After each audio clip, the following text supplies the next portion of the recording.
पिंगला वेश्या का उल्लेख प्राचीन भारतीय ग्रंथों में मिलता है, विशेषकर श्रीमद् भागवत महापुराण में।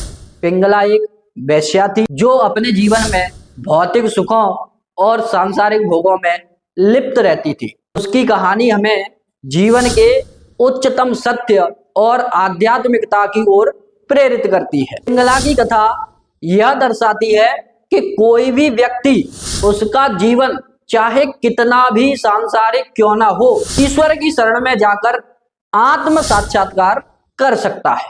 यह कथा आत्मज्ञान और भक्ति की शक्ति पर आधारित है। तो कहानी को शुरू करने से पहले वीडियो को एक बार लाइक करें, शेयर करें और कमेंट जरूर करें।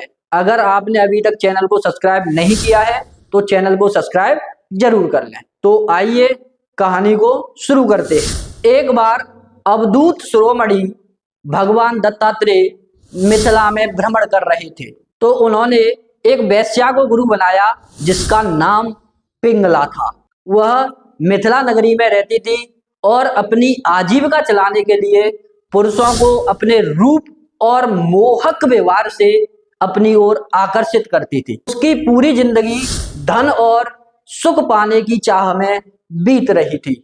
हर रात वह सज धज कर अपने घर के सामने बैठती थी, यह सोचते हुए कि कोई धनी ग्राहक आएगा और उसे ढेर सारा धन देगा। लेकिन एक रात उसने एक धनी ग्राहक की प्रतीक्षा करते हुए अपने घर के सामने देर रात तक जागरण किया, लेकिन उस रात कोई भी व्यक्ति उसके पास नहीं आया। पिंगला निराश होकर अंदर लौट गई और उसने अपने जीवन पर विचार किया और उसकी ये आंतरिक और बाहरी स्थिति भगवान दत्तात्रेय देख रहे थे। उसी समय उसके हृदय में घोर वैराग्य जागृत हुआ। मुझे तो लगता है कि इन महापुरुष के देखने से ही उसके हृदय में वैराग्य जागृत हो गया और उस विषयी वेश्या के हृदय में आज जलन पैदा हो गई और सोचने लगी कि धिक्कार है मेरे जीवन को। उसी समय उसकी आत्मा में एक गहरी जागरूकता उत्पन्न हुई और अचानक समझ गई कि वह जिस सुख और संतोष की खोज कर रही थी वो बाहरी दुनिया में नहीं था, बल्कि उसे अपने अंदर ही खोजना होगा। और पिंगला ने सोचा कि मैं इतने समय से जो लौकिक पुरुषों के स्पर्श की कामना करती हूँ वो भी सिर्फ धन के लिए, धिक्कार है मेरे जीवन को। और उसके हृदय में घोर पश्चाताप की अग्नि प्रकट हुई। जिसके हृदय में पश्चाताप की अग्नि प्रकट होती है तो बहुत शीघ्र ही उसका हृदय निष्पाप हो जाता है। इस तरह उस वेश्या प्रवृत्ति का नाश हो गया। उसने दृढ़ निश्चय कर लिया कि आज के बाद मैं किसी भी सांसारिक पुरुष की तरफ नहीं देखूंगी। मेरे जो हृदय विहारी भगवान विराजमान है, मैं सिर्फ उन्हीं से प्यार करूंगी, उन्हीं से बात करूंगी, उन्हीं के साथ रमण करूंगी। अब एक बार भी किसी पुरुष की तरफ नहीं देखूंगी। और वही भगवान दत्तात्रेय ने उसे अपना गुरु बना लिया। भगवान दत्तात्रेय ने अपने जीवन में 24 गुरुओं में से उस पिंगला वेश्या को भी गुरु बनाया, क्योंकि आज उसके हृदय में भगवत भक्तों के प्रति श्रद्धा जागृत हो गई। तो बिल्कुल सादरहीन होते हुए भी आज उसके चरित्र का गायन किया जा रहा है, आज उसके चरित्र की कथा सुनाई जा रही है। और कैसा चरित्र, अति रस रंग भरो, भक्ति रस का वर्धन करने वाला चरित्र, भगवत कृपा रस से परिपूर्ण चरित्र। एक दिन भगवत अनुरागी संतों की मंडली वहां से निकल रही थी। संध्या का समय हो रहा था। एक स्वच्छ बगीचा देखकर उन्होंने विचार किया कि आज की रात्रि यहीं व्यतीत की जाए। लेकिन वह बगीचा उस वेश्या का था और उस बगीचे में संत जनों ने ठाकुर जी को विराजमान किया। संध्या आरती होने लगी, शंख घंटा मृदंग बजने लगे और कीर्तन की ध्वनि होने लगी। वेश्या को यह ध्वनि सुनाई दी कि आज मेरे बगीचे में भगवान नाम का कीर्तन हो रहा है। और बाहर निकली तो उसने देखा कि आज मेरे बगीचे में संत जन विराजमान हैं। दर्शन मात्र से ही उसके हृदय में रोमांच पैदा हो गया।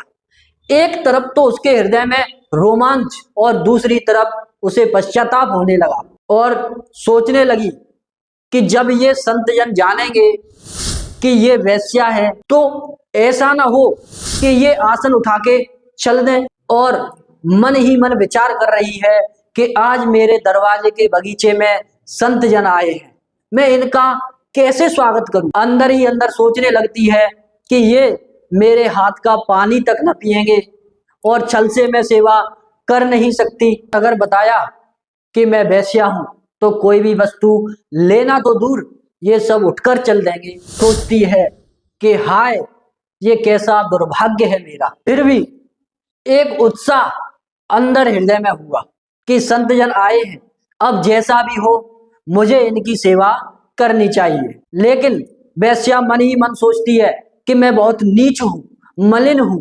बड़ा ही दैन्य होकर ये सोचती है, क्या प्रभु मुझे स्वीकार करेंगे? कहीं भगवत प्रेमी संत जन मेरा परिचय सुनते ही उठकर चलना दें। और हृदय से प्रभु से प्रार्थना करती है, कहती है कि हे प्रभु, मैं आपसे प्रार्थना करने के भी योग्य नहीं हूं, मैं कैसे आपको रिझाऊं, मैं कैसे आपसे विनय करूं। कहती है कि कहीं प्रभु ऐसा ना हो कि जो महासौभाग्य आपने मुझे दिया है, मेरा परिचय सुनते ही संत जन उठकर चल दे कि अरे ये तो वेश्या का बगीचा है।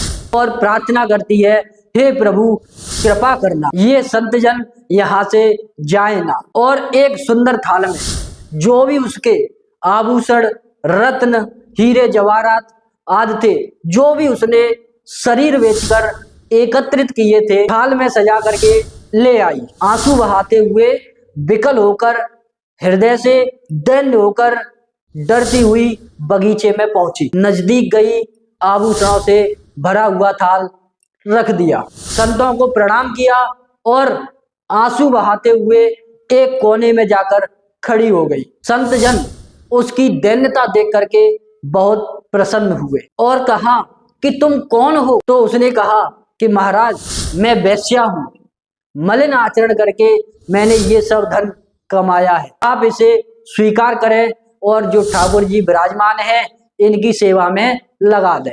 परंतु वेश्या का धन अत्यंत त्याज्य है, जो ऐसे धन को स्वीकार करता है उसकी बुद्धि मलिन हो जाती है। तो किसी भी संत ने उसकी धनराशि को स्वीकार नहीं किया और वेश्या के आंसू चल रहे हैं और भावपूर्वक प्रार्थना करती है कि प्रभु आप इसे स्वीकार कर लीजिए। अगर आपने इसे स्वीकार कर लिया तो मुझे लगेगा कि मेरा जीवन सफल हो गया। तभी संत महाराज ने उस वेश्या से कहा कि ये धनराशि हम तो स्वीकार नहीं कर सकते, परंतु तुम ऐसा कर सकती हो कि इस समस्त संपत्ति को बेचकर ठाकुर जी के लिए एक मुकुट तैयार करो, भगवान रंगनाथ जी को धारण करा दो और तुम्हारा जो अपवित्र तरीके से कमाया हुआ धन है वो ठाकुर सेवा में लगते ही पवित्र हो जाएगा, जिससे तुम्हारी बुद्धि भी परम पवित्र हो जाएगी, भगवान तुम्हें स्वीकार कर लेंगे। उसके हृदय में ये बात बैठ गई और उसने तुरंत ही एक सुंदर मुकुट तैयार करवाया। मुकुट को एक सुंदर थाल में सजाकर ठाकुर जी के चरणों में अर्पित करने के लिए चल दी। तो जैसे ही वह उस मुकुट को ठाकुर जी के चरणों में अर्पित करने के लिए चली तो उसे मासिक धर्म हो गया। एक तो वह वेश्या और दूसरा वह मासिक धर्म से युक्त हो गई और वह मंदिर से वापस हुई। तो संत महाराज जो वहां विराजमान थे उन्होंने कहा, वापस क्यों? उस वेश्या ने कहा कि महाराज, हमारा बड़ा दुर्भाग्य उदय हो गया, मैं मासिक धर्म से युक्त हो गई और वैसे भी मलिन वेश्या हूं। और दुखी होकर वेश्या बोली कि महाराज, जिसके धन को ब्राह्मण भी स्वीकार नहीं करते उसके मुकुट को ठाकुर जी कैसे स्वीकार करेंगे? तो संत महाराज ने कहा कि मैं तुम्हें विश्वास दिलाता हूं कि तुम्हारी सेवा को ठाकुर जी जरूर स्वीकार करेंगे। संत भगवान ने वेश्या से कहा कि जब तक ठाकुर जी तुम्हारा मुकुट स्वीकार नहीं करेंगे हम यहाँ से नहीं जाएंगे। और वेश्या उस मुकुट को थाल में सजा करके संतों की आज्ञा पाकर निसंकोच हृदय से मंदिर वापस गई। कैसी स्थिति है, एक तो वेश्या, ऊपर से रजस्वला होते हुए भी वह मंदिर में ठाकुर जी को मुकुट पहनाने के लिए जा रही है। जहां ऐसी परिस्थिति में शास्त्रों में, वेदों में ठाकुर सेवा को निषेध बताया गया है, लेकिन संतों के कृपा बल से जब वह वेश्या ठाकुर जी को मुकुट पहनाने के लिए आगे बढ़ी, तो संतों की बात रखने के लिए, संतों की करुणा के लिए ठाकुर जी ने स्वयं अपनी गर्दन को झुका दिया और सबके बीच उस वेश्या ने श्री ठाकुर जी के माथे पर मुकुट धारण करवाया। बोलिए ठाकुर जी महाराज की जय। पिंगला वेश्या की कथा हमें यह सिखाती है कि जीवन में हम जितनी भी सांसारिक इच्छाओं और भोगों का पीछा करें, परंतु सच्चा सुख और शांति तो केवल ईश्वर के शरण में ही मिलती है। पिंगला जैसी साधारण महिला ने यह आत्मज्ञान प्राप्त किया कि दुनिया की कोई भी वस्तु स्थायी नहीं है। असली शांति केवल ईश्वर के प्रति समर्पण में है। यह कहानी यह भी दर्शाती है कि भक्ति का मार्ग किसी विशेष जाति, पेशे या समाज में किसी स्थान से बंधा हुआ नहीं है। कोई भी व्यक्ति, चाहे उसका जीवन कितना भी सांसारिक क्यों ना हो, ईश्वर के प्रति सच्ची निष्ठा और भक्ति से आध्यात्मिक मुक्ति प्राप्त कर सकता है। पिंगला की शिक्षा ने कई संतों और भक्तों को प्रेरित किया और उसकी कहानी हमें आज भी गहरे सत्य का बोध कराती है। बोलिए सच्चिदानंद भगवान की जय।